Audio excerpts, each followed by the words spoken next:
ঝামেলার পরে ছাড়া হয়েছে।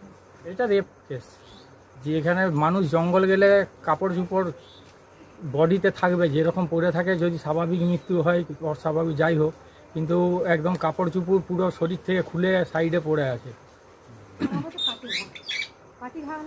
জঙ্গলের ধার থেকে একদম টেনে টেনে নিয়ে গেছে, একবার জঙ্গলের মাঝখানের দিকে হাতে টাতে এগুলো চুলাচুলি দাগ আছে। আর এমনি যে মাটিতে দাগ, যে হ্যাঁ মাটির দাগ আছে, মাটির দাগটা ধরে ধরে আমরা গেছি যে এখান থেকে কি এইটা টেনে টেনে নিয়ে গেছে দেখি। আমরা দুষ্কৃতীদের শাস্তির দাবি করছি। এ তো দুষ্কৃতি ছাড়া আর কিছু নাই।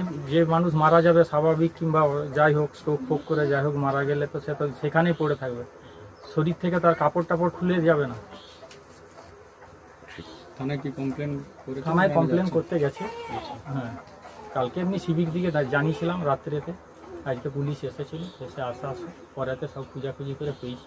পুলিশ কালকে বাড়ি থেকে কখন বেরিয়েছে? কালকে বাড়ি থেকে 12টা সাড়ে 12টার দিকে বেরিয়েছিল।